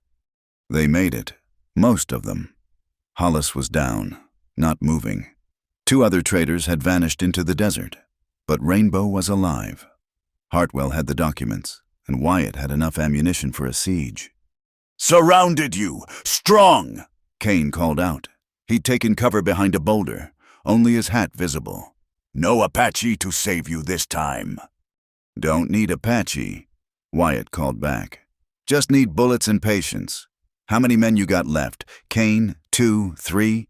How many you willing to lose for paperwork?" The answer came as renewed gunfire, but it was sporadic now, testing rather than determined. Both sides were dug in, and the sun was climbing higher. Soon the heat would become another enemy, draining strength and will. "We can't stay here," Rainbow said, checking her rifle. "Every minute we delay is a minute closer to Kane's federal friends showing up." She was right. Wyatt could see it plain as day. They were pinned down, outgunned if not outmanned, with time working against them. In chess, they called this a stalemate. In the West, they called it a good day to die. That's when they heard it. Horses, a lot of horses, coming fast from the direction of Tucson. Wyatt's heart sank. If Kane had reinforcements. But the riders who crested the hill weren't wearing badges. They were a mixed bunch. Black cowboys, Mexican vaqueros, Chinese laborers, even a few white homesteaders, all armed, all wearing the hard expressions of people who'd had enough. "That him?" the lead rider called out. A black man about Wyatt's age. sitting his horse like he was born to it. That Carson Kane, that's him, Rainbow confirmed, wonder in her voice. My name's Marcus Washington, the rider announced, loud enough for Kane to hear. Michael was my brother, the one who fell off his horse and broke his neck. These here are representatives of the 47 families. We've come to escort Miss Caldwell to Tucson. The mathematics of the situation had suddenly shifted. Kane and his remaining men were now outnumbered 5-1. More importantly, they faced people with personal stakes in the outcome. This is federal business, Kane shouted, desperation creeping into his voice, interfering with a marshal in the performance of his duties. You ain't no real marshal, someone called out. Just another thief with a shiny badge. Kane emerged from cover slowly, hands visible but proud-bearing intact. He looked at the assembled riders, then at Rainbow, then finally at Wyatt. This isn't over, he said. You can't fight the law forever. Not fighting the law, Rainbow said, emerging from the rocks. We are the law, or we will be. Once these papers are filed, legal owners, legal claims, legal rights. Everything you pretended to represent while you stole from us. The standoff held for another heartbeat. Then Kane turned his horse, his remaining men falling in behind. They rode away without another word, leaving their dead where they'd fallen. The West had its own justice, and sometimes that meant knowing when you were beaten. Marcus Washington dismounted, approaching Rainbow with something like reverence. Miss Caldwell, your father saved my family. Least we could do was return the favor. We've been riding all night. Soon as word spread you were coming. How did you know? Marcus grinned. Ma'am, you made yourself the most famous woman in the territory. Every trading post, every saloon, every campfire's been talking about Rainbow Caldwell and her blanket full of secrets. Kane might have his federal friends, but we got something better. What's that? Community. The very thing your daddy spent 20 years building. He gestured at the riders. Every man and woman here owes something to Elijah Caldwell. Time we paid it back. Rainbow looked at the assembled faces, weathered, determined, hopeful. Her father's true legacy wasn't in the papers she carried, but in the people who'd ridden through the night to stand with his daughter. Then let's finish this, she said. Tucson's waiting. They rode together. A strange processional of the dispossessed and determined. Wyatt found himself beside Rainbow as they neared the town limits. Your move worked, he said. Making yourself famous, forced everyone to choose sides. Daddy always said the most dangerous thing for people like us was invisibility. Long as nobody sees you, nobody cares what happens to you. She smiled, tired but triumphant. So I made sure everyone was watching. Smart man, your father. Smart daughter, too. Mr. Strong, she said seriously. I couldn't have made it without you. Whatever they're paying you, nobody's paying me. The admission surprised him as much as her. Haven't been paid for anything in years. This one was different. Different how? He considered the question, watching Tucson's adobe buildings grow larger. Maybe because for once I was on the right side, or maybe because you reminded me that fighting for something matters more than just fighting. They entered Tucson as the sun reached its zenith, their strange parade drawing stares and whispers. The courthouse stood at the center of town, solid and imposing. Federal Marshal Randall waited on the steps with a squad of deputies, his young face set in lines of official displeasure. Miss Caldwell, he called out, I have warrants. And I have lawyers, Hartwell interrupted, dismounting with dignity despite the dust and gunpowder staining his clothes. Federal judges in Phoenix who'll be very interested in how their warrants were obtained. Shall we discuss this inside, in front of witnesses? The crowd that had gathered made Randall's position clear. He could try to arrest Rainbow, but he'd have to go through 50 armed riders and most of Tucson's population to do it. The story had spread here too, and public opinion had weight even in the territories. Perhaps, Randall said carefully. We should review the documentation first. Ensure everything is proper. It took 4 hours. 4 hours of legal wrangling, document inspection, heated arguments in English and Spanish, and sometimes both at once. But when it was done, when the territorial seal was stamped on 47 claims, when mineral rights were confirmed and ownership verified, Rainbow Caldwell walked out of that courthouse having accomplished what her father died trying to do. The crowd cheered. Men threw hats in the air. Women wept. And somewhere, Wyatt thought, Elijah Caldwell was smiling. But Carson Kane was right about one thing. It wasn't over. Legal battles would continue for years. Some families would sell out, some would fight, some would strike it rich, and some would struggle. The West didn't give happy endings, just chances. Still, watching Rainbow accept the thanks of the 47 families, seeing the hope in their eyes, Wyatt figured chances were better than nothing. And sometimes, on rare occasions, that was enough. The celebration lasted until sunset, filling Tucson's dusty streets with music and laughter. But Carson Kane wasn't done. He never had been one to accept defeat gracefully, and the public humiliation of the courthouse had pushed him past careful planning into something more dangerous. Desperate pride. Wyatt saw him first, a shadow moving through the crowd with purpose. The Colson brothers were gone. Pettis was wounded, but Kane had found new men, hard cases from the saloons, the kind who'd kill for drinking money and call it a day's work. "Rainbow," Wyatt said quietly, touching her elbow. "Time to go." She followed his gaze, her expression hardening. The celebration continued around them, but she understood immediately. Legal victories were only paper shields against men who'd abandoned all pretense of law. "The hotel?" she asked. "Too obvious. They'll be watching." Wyatt scanned the crowd, mind racing through options. Hartwell's got friends here. Judge Brennan offered his home, but that makes the judge a target. Wyatt spotted Marcus Washington near the courthouse steps. "Get Washington. Tell him to gather the most reliable men. We're not out of this yet." The word spread quietly through the celebration. 47 families had much to celebrate, but they'd learned hard lessons about vigilance. Within minutes, a protective circle had formed around Rainbow, subtle but solid. "Miss Caldwell." Kane's voice cut through the evening air like a blade. He stood 20 feet away, coat pushed back to show his gun. "I believe we have unfinished business." The crowd began to part. Sensing violence like animals scenting storm, mothers pulled children close. Men's hands drifted toward weapons. The mariachi music stuttered to silence. "It's finished, Kane," Rainbow said steadily. "The papers are filed. The law—" "The law?" Kane laughed, an ugly sound. "You want to talk about law? Your father was a thief and a liar.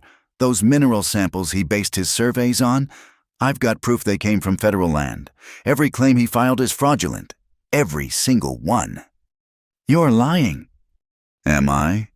Kane pulled out a leather folder, waving it like a weapon. Sworn statements from 3 surveyors who worked the federal parcels. They remember Elijah Caldwell taking samples, remember him specifically because he was so careful about it. Thought he was just thorough. Turns out, he was stealing. Rainbow's face had gone pale. Around her, the protective circle wavered as doubt crept in. If Kane was telling the truth, if her father had built everything on stolen ground. Even if that were true, Hartwell interjected, the statute of limitations doesn't apply to fraud against the federal government. Kane's smile was vicious.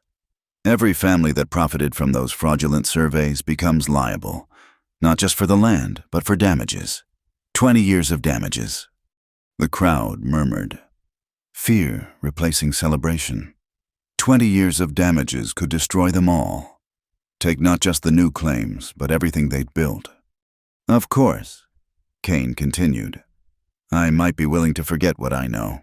If Miss Caldwell were to sign over managing rights to the mineral claims, a simple business arrangement. She keeps the land titles. I handle the mining operations. Everyone prospers." You want me to betray them anyway. After all this, I want you to save them from poverty, from federal prison, from themselves. Kane stepped closer, and Wyatt tensed. Your father was smart enough to steal federal resources. Be smart enough to profit from it. That's when Rainbow surprised everyone, including Wyatt. She laughed. Not hysterically, not desperately, but with genuine amusement. Oh, Mr. Kane, you really didn't know my father at all. She reached into her bundle. Several men went for their guns, but she pulled out only papers.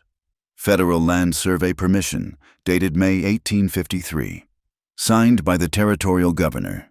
Countersigned by the Federal Surveyor General. Giving one Elijah Caldwell, former Union Army surveyor, full permission to sample and survey any unclaimed lands in the territory for the purpose of future federal mapping. Kane's face went still. Every sample he took, every survey he made, all legal, all documented. She held up another paper. And here's the beautiful part. He filed copies with the federal office in Washington. Not just the territorial capital, but Washington itself. 20 years of reports, all stamped and certified. That's impossible. I checked. You checked the territorial records, the ones you had access to, the ones you could manipulate. Rainbow's smile was sharp as glass. But Daddy knew men like you existed, so he made sure there were always copies somewhere you couldn't reach. The crowd's murmur turned hopeful. David had found his stone for Goliath. You're lying, Kane snarled, but uncertainty flickered in his eyes. Wire the federal office. Ask them about Surveyor EC 4471, Elijah Caldwell. Ask them about 20 years of quarterly reports, all filed proper. She stepped forward, fearless now. My father wasn't just smart, Mr. Kane. He was meticulous. Every I dotted, every T crossed, every single step legal and documented. Kane's hand dropped to his gun. You think you've won? You think papers protect you from— The click of hammers being cocked interrupted him. 50 guns had cleared leather, all pointed at Carson Kane. The crowd had chosen its side. Interesting thing about the law, Wyatt said conversationally, his Colt steady in his hand. It only protects you if people believe in it. Right now, I'd say folks here believe in Miss Caldwell's law more than yours. Kane looked around, seeing his death in 50 different faces. His hired guns had melted away, unwilling to face those odds for any amount of money. He stood alone, badge gleaming impotently in the dying light. This is murder, he said. You can't just— Nobody's murdering anyone, Rainbow said firmly. We're law-abiding citizens. But self-defense is legal, Mr. Kane, and if you draw that gun, 50 witnesses will swear you drew first. The moment stretched like taffy, sweet and dangerous. Kane's fingers twitched. Wyatt's gun tracked the movement. The crowd held its breath. Then, with visible effort, Kane's hand moved away from his weapon. This isn't over. Yes, it is. Rainbow's voice carried the weight of certainty. You're done here. Your schemes, your threats, your badge-wrapped greed, all done. These people have legal claims, federal protection, and the will to fight for what's theirs. You've got nothing but pride and anger, and those won't buy you much in court. You think you're righteous? You think this makes you better than me? Kane's composure finally cracked completely. I'm trying to build something here, trying to make this territory into something more than dirt and dreams. So was my father. The difference is, he wanted to build it with these people, not on their backs. Kane looked at her for a long moment, something almost like pain in his eyes. Your father could have been rich. We could have built an empire. Instead, he chose them. The word dripped contempt. Yes, Rainbow said simply. He chose them, and I choose them. And that, Mr. Kane, is why you'll never understand what you really lost here today. The fight went out of Kane like air from a punctured balloon. He turned without another word, walking through the crowd that parted before him like the Red Sea. No one followed. No one needed to. He'd been broken by something stronger than bullets. The collective will of people who'd found their voice. As Kane's figure diminished in the distance, the celebration gradually resumed. But it was different now. Deeper. They'd faced down their demon and survived. The papers were filed. The claims were secured. And Carson Kane was just another bitter man heading into the sunset. "You did it," Wyatt said quietly to Rainbow. "We did it," she corrected. "All of us, even you, Mr. Strong, the gunfighter who remembered he had a conscience. Don't spread that around. Bad for my reputation." She smiled, then grew serious. "What you said to Kane about people believing in the law, you were right. Papers are just paper unless people give them power. Today, these people gave them power." Marcus Washington approached, hat in hand. "Miss Caldwell, folks are asking what happens now, with the claims secured, with the mining rights confirmed." "Now?" Rainbow looked around at the faces, hopeful, determined, hers. "Now the real work begins. Mining operations to organize, profits to distribute, communities to build. My father spent 20 years laying the foundation. Time we built something on it. And Kane will slink back to whatever hole he crawled from. Men like him always do when they can't steal what they want." She touched the bundle of papers. Her father's life work. "But we'll be ready if he tries again. Legal documents, community support, and..." She glanced at Wyatt. "Friends who know sometimes law needs help from lead." The stars were coming out, desert stars bright as promises. Somewhere a guitar started up again, and voices rose in a mixture of languages: English, Spanish, Mandarin. Apache words learned from trading. The sound of America, Wyatt thought. Not the America of marble buildings and official proclamations, but the real one, built by people who'd been told they didn't belong and decided to stay anyway. "Buy you a drink?" Rainbow asked. "Least I can do for the man who helped save 47 families." "Thought you'd never ask. Though I should warn you, I've been trying to quit. Maybe it's time to try succeeding instead." They walked toward the saloon together, leaving the crowd to its celebration. Behind them, Hartwell was already organizing the next steps mining companies to form, contracts to draft, profits to protect. The work of freedom was never done. But tonight, for a few hours at least, they could rest. Carson Kane was defeated. The claims were secure. And justice, that rare bird in the territories, had actually landed on their side. "My father would have liked you," Rainbow said as they reached the saloon doors. "Even though I'm a killer and a thief? Because you chose to be more than that when it mattered." She paused at the threshold. "That's all any of us can do, isn't it? Choose to be more than what the world says we are?" Wyatt considered that, then held the door open for her. "Your father sounds like he was a philosopher as well as a surveyor."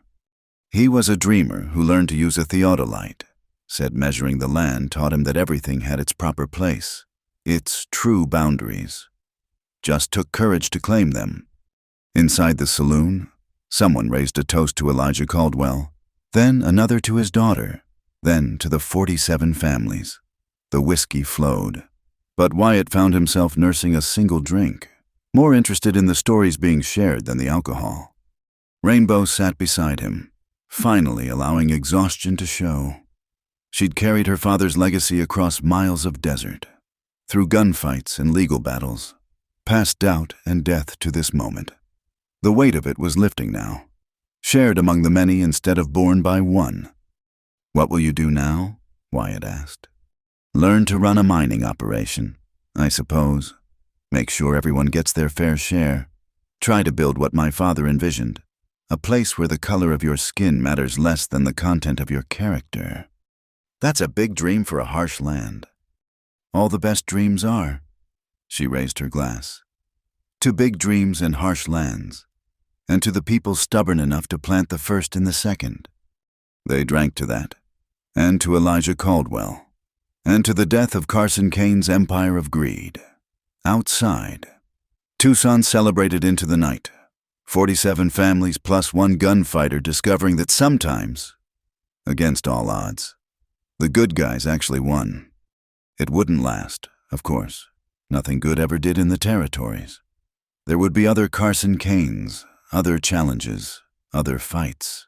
The silver would bring its own troubles, prosperity its own problems. But tonight, they'd won. And in the West, that was miracle enough for anyone. 6 months later, the Caldwell Mining Cooperative had transformed the landscape of southern Arizona. Where once there had been only scattered homesteads and dreams, now stood the framework of something unprecedented, a mining operation owned and operated by the very people who worked it. Rainbow stood on the hill overlooking the main shaft, watching the morning shift change. Chinese workers emerged from the darkness, covered in dust, but carrying themselves with the dignity of owners rather than laborers. Mexican families arrived with lunch pails. Children who attended the new school Rainbow had established waving to their fathers. Black cowboys who'd traded their lassos for mining equipment joshed with Irish immigrants who'd found their way west.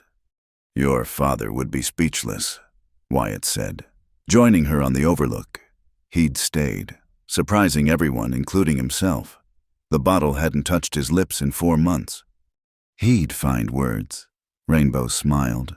Probably a whole speech about the dignity of collective labor and the American dream. And he'd be right. Wyatt gestured at the scene below. "Never seen anything like it. Workers owning their own mine, sharing profits fair and square. It shouldn't work. But it does." "Because of you." Rainbow shook her head. "Because of them? All I did was refuse to let Carson Kane steal what they'd earned." The mention of Kane brought a shadow. He'd disappeared after that night in Tucson. But rumors persisted. Some said he'd gone to California, trying to rebuild his schemes with gold instead of silver. Others claimed he'd headed east, looking for political backing to challenge the territorial judgments. Everyone agreed he'd be back eventually. Men like Kane didn't accept defeat permanently. "The federal inspector arrives tomorrow," Rainbow said, changing the subject. "Washington wants to verify our operation meets standards." "Worried?" "No, we've done everything by the book, better than by the book." She pulled out a ledger, showing him the figures. Production's up 20% from last month. Accident rate's the lowest in the territory. Turns out men work harder and safer when they're working for themselves. A commotion near the mine entrance drew their attention. Riders approaching, not unusual, but these moved with the purposeful urgency that meant news, good or bad. Marcus Washington led them, his face grim beneath the dust. "Miss Rainbow, Mr. Wyatt, we got trouble." "Kane." "In a way, he's got himself elected to the territorial legislature. Pushing through something called the Mining Regulation Act. Would require all cooperative operations to incorporate under territorial charter with government oversight." "Government oversight meaning Kane's oversight," Wyatt translated. "The vote's in 3 days. He's been spreading money around Phoenix like seeds. Says cooperative mining is anarchistic and threatens the economic stability of the territory." Rainbow felt the old familiar weight settling on her shoulders. Just when they'd built something good, someone wanted to tear it down. The fight never ended, just changed venues. "How many legislators support him?" "About half. The rest are uncommitted or leaning our way. Governor's neutral, waiting to see which way the wind blows. Then we make the wind blow our direction." Rainbow's mind was already working, planning, strategizing. "Mr. Hartwell's still in Phoenix?" "Yes, ma'am. Already filing legal briefs." "Good.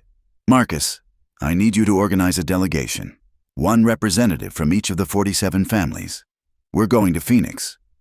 "All of us? That's a lot of folks to move." "That's the point. Let the legislature see who they're affecting. Not numbers on paper, but real people with real stakes." She turned to Wyatt. "I'll need you to stay here. Keep the mine running smooth. Can't give them any excuse to say we're neglecting operations." Wyatt nodded, but she caught something in his expression. "What is it?" Kane's not going to fight fair. You know that. Man's got his pride back up, his schemes in motion. He'll have guns as well as lawyers. I know. Rainbow touched the pistol she'd taken to wearing. Her father had taught her to shoot, but she'd learned to fight. That's why I'm taking some insurance. The next morning, the delegation set out for Phoenix. 47 representatives plus Rainbow, Hartwell, and a dozen armed riders who'd volunteered as escorts. They made an impressive procession, black and white and brown together, united by common purpose. The journey took 2 days, camping under stars that seemed to watch their passage with ancient indifference. Stories were shared around the fires, tales of what the cooperative had already meant to their families. Children in school who would have been working. Wives who no longer took in washing to make ends meet. Men who walked taller knowing they owned a piece of something real. Phoenix sprawled before them on the morning of the 3rd day. A growing city trying to decide what it wanted to be. The territorial capital stood at its heart, an ambitious building of brick and presumption. Carson Kane waited on the steps. He looked prosperous, his defeat transformed into political power through the alchemy of ambition and graft. New suit, new men around him, same cold eyes. Miss Caldwell, welcome to the capital. I trust your journey was enlightening.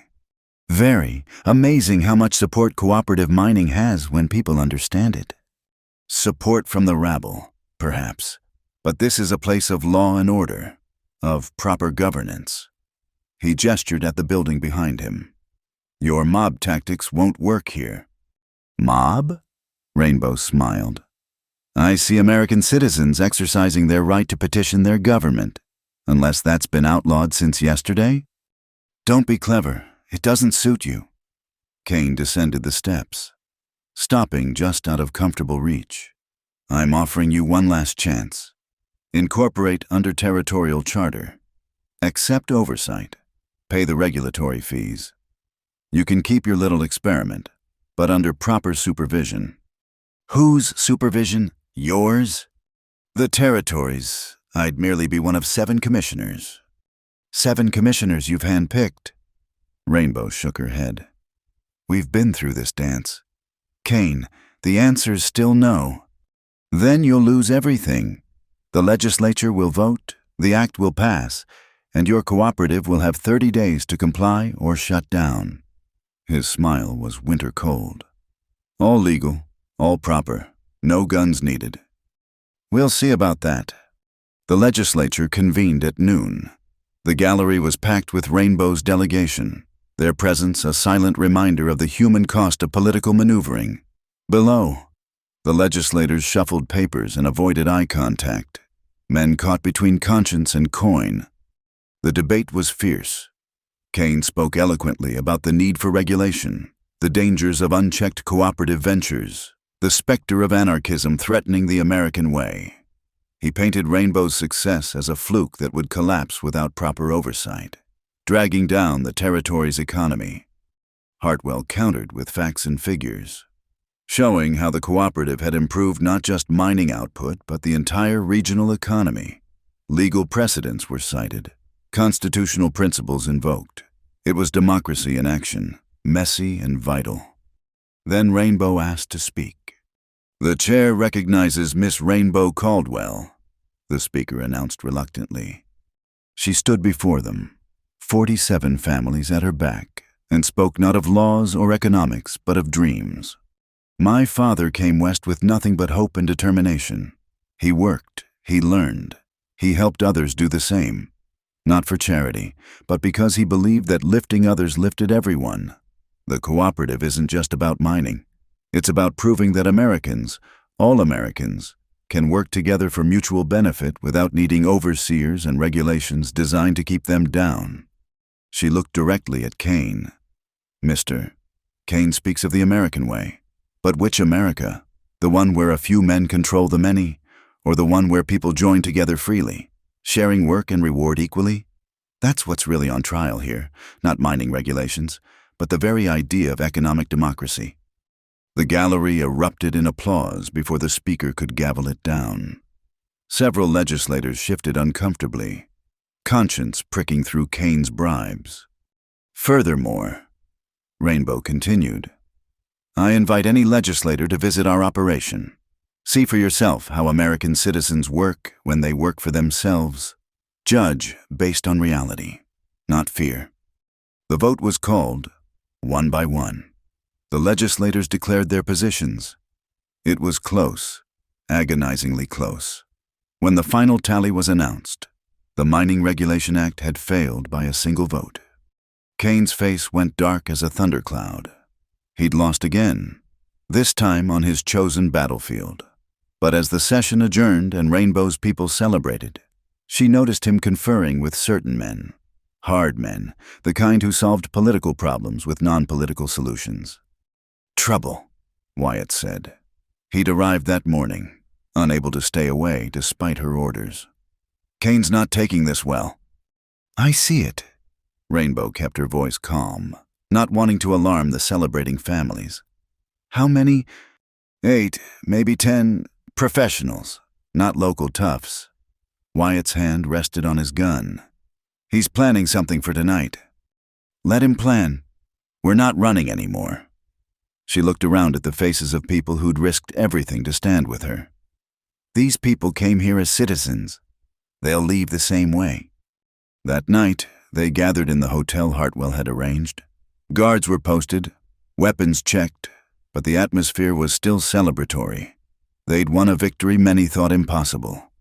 Rainbow found herself on the hotel's balcony, looking out over Phoenix's gaslit streets. Wyatt joined her, as she'd known he would. Peaceful night, he observed. Too peaceful. Kane's out there, planning. Maybe, or maybe he's finally learned he can't win. Wyatt leaned against the railing. You've beaten him 3 times now. Legal, physical, political. Man might be stubborn, but he's not stupid. You don't believe that? No, but I'd like to. He was quiet for a moment. What you've built, Rainbow, it's bigger than mining. It's hope, proof that folks can work together, share prosperity, create something better. That scares men like Kane more than guns ever could. My father's dream, she said softly. Your reality. He dreamed it. You built it. She turned to look at him. 4 months of sobriety had restored something in Wyatt Strong. A steadiness that made him seem younger despite his gray hair. Or maybe it was purpose that had changed him. You could have left any time, she said. Why stay? Started out thinking I was protecting you, then realized you didn't need protecting, so I stayed to see how it ended. He smiled slightly, then realized it doesn't end. Just keeps going, getting bigger, getting better. Made me want to be part of something building up instead of tearing down. Is that all? The question hung between them like a bridge waiting to be crossed. Wyatt met her eyes, seeing in them the same strength that had carried her across the desert with nothing but determination and documents. No, he said simply. That's not all. Before more could be said, shouts erupted from the street. Not Kane's ambush, something else. Marcus Washington burst onto the balcony. Miss Rainbow! Mr. Wyatt! You need to see this! They rushed down to find the street filled with people. Not just their delegation, but Phoenix citizens. Word of the cooperative's victory had spread, and with it, interest. Shopkeepers, laborers, even a few discharged soldiers, all wanting to know more about this new way of working together. Is it true? A young Irish woman asked. Equal shares for equal work? No bosses skimming the cream. It's true, Rainbow confirmed. Hard work, fair shares, decisions made together. And it's legal? The government can't shut you down? We won that fight today. It's as legal as any other business enterprise. The crowd pressed closer, hungry for details, for hope, for a chance at something better than wage slavery. Rainbow found herself giving an impromptu speech, explaining the principles of cooperative enterprise, the requirements for membership, the responsibilities that came with ownership. Wyatt watched from the hotel steps, gun ready for trouble that never came. He spotted Kane across the street, watching from the shadows. Their eyes met, and in that moment, Wyatt saw something unexpected in his enemy's face, not rage or planning, but defeat, real, bone-deep acceptance that he'd lost more than political battles. He'd lost the future. Kane turned and walked away, disappearing into the Phoenix night. He'd resurface eventually. Men like him always did. But his moment had passed. The future belonged to the Rainbow Caldwells of the world. The builders and dreamers and stubborn believers in something better. "You coming?" Rainbow called to Wyatt. The crowd wanted to hear from him too. The gunfighter who'd chosen building over destroying. He holstered his weapon and joined her, adding his voice to hers. Together they painted a picture of what was possible when people stood together, worked together, prospered together. Later, much later, when the crowd had dispersed and the delegation had retired, Rainbow and Wyatt found themselves alone in the hotel parlor. "It's really happening," she said wonderingly. "Not just our cooperative, but others. People want to try it, build it in their own communities. Your father's dream, spreading like wildfire. Our dream now. All of us who built it, fought for it, believed in it." She looked at him seriously. "Including you. Especially you. I just carried a gun when it was needed. You carried hope when it was needed more." She reached out, touched his hand. "Stay, Wyatt. Not as a guard or a gunfighter, but as a partner. In the cooperative. In the future we're building. In everything." The word partner carried weight beyond business, and they both knew it. Wyatt turned his hand, intertwining their fingers, hands that had held guns and documents with equal determination, now holding each other. "Partners," he agreed. Outside, Phoenix slept under desert stars, but in mining camps and farming communities, in places where working people gathered, word was spreading. The Caldwell Cooperative had shown it could be done. Equal work, equal shares, equal voices. The American dream rewritten by those who'd been excluded from the first draft. Carson Kane was finished, his schemes scattered like dust. The 47 families were secure, their claims protected, their future bright with silver and self-determination. And on a balcony overlooking it all, two unlikely partners planned the next chapter of an experiment in economic democracy. Elijah Caldwell had dreamed it. Rainbow had built it. Now it would grow, spreading across the territory and beyond. Proof that sometimes the best way to fight injustice wasn't with guns or laws, but with the simple, radical act of showing a better way was possible. The West had always been about new beginnings. Now it would be about new ways of working, living, prospering together. And at the heart of it, a woman who'd walked out of the desert with nothing but her father's papers and her own unshakable belief that people deserved better. The future was unwritten, but for the first time in decades, Wyatt Strong looked forward to reading it. Beside him, Rainbow Caldwell smiled, already planning the next impossible thing they'd make real. Together,